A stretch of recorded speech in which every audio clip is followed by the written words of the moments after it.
On our broadcast tonight, toxic cleanup. The Obama administration rolls out its big bank rescue plan. The stock market cheers, but will it work?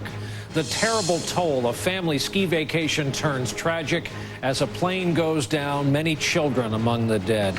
Paying up, a lot of Americans hooked on plastic are getting a rude awakening as their cards are yanked, their credit dries up, but can the companies do that?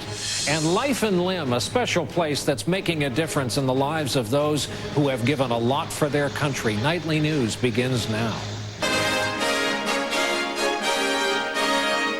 From NBC News World Headquarters in New York, this is NBC Nightly News with Brian Williams.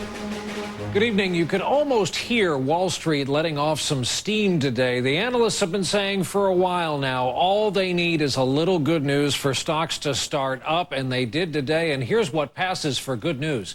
The federal government is hoping investors buy up packages of bad loans, hoping to profit from it. The feds will back up the investment with a ton of cash, and that was all it took to send stocks up almost 500 points on the Dow today. Strong gains on the NASDAQ, S&P as well. An up day really based on a huge and expensive plan to help fix these terrible times. It's also where we begin here tonight with our own Savannah Guthrie at the White House. Savannah, good evening.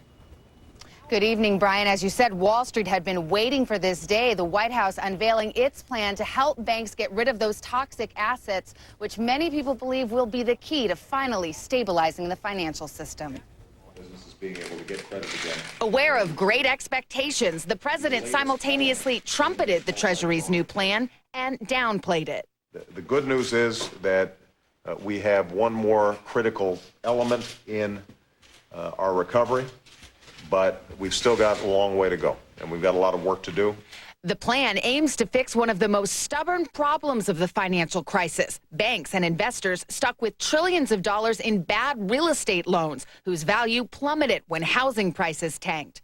To help cleanse the bank's books and free up lending, the Treasury will spend up to $100 billion to partner with private investors to buy the bad assets from the banks. For example, in a transaction to buy $100 in bad loans, private investors would put up $7. The government would match it, and the remaining would be covered by a government-backed loan. The private market helps ensure a more accurate price, but some worry about the government's risk. The government's taking the risk of the really deep losses.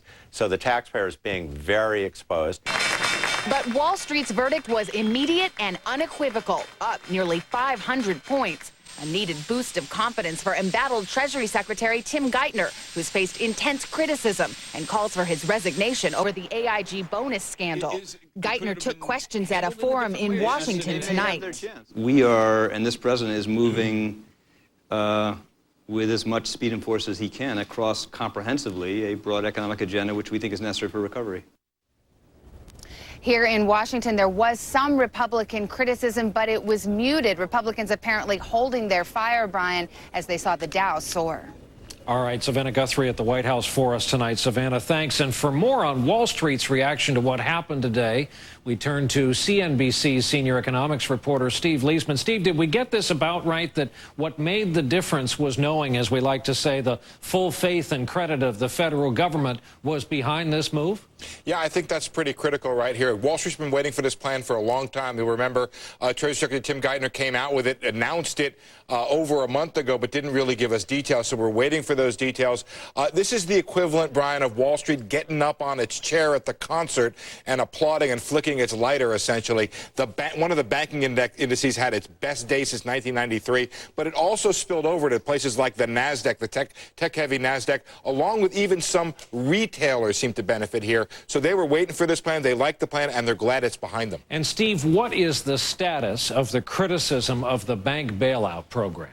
Well, the idea is that it just really asks taxpayers to take on too much risk. Now, we asked that of the Treasury and the FDIC today, and what they told us is, A, the alternative is even worse. It's the government owning these assets outright, but also the idea that ultimately the taxpayer could benefit on the upside when it comes to these assets profiting. All right, Steve Leisman at CNBC Global Headquarters tonight. Thanks. Pleasure. New York State Attorney General Andrew Cuomo reports tonight that of all those bonuses handed out to AIG senior executives, 9 of the top 10 executives have given the money back. So far, $30 million has been returned by the top 20 employees. About half of those who got bonuses are American employees of AIG. The publicity surrounding the bailout and bonuses at the insurance conglomerate has been so bad the company took its name off its Manhattan headquarters building this weekend.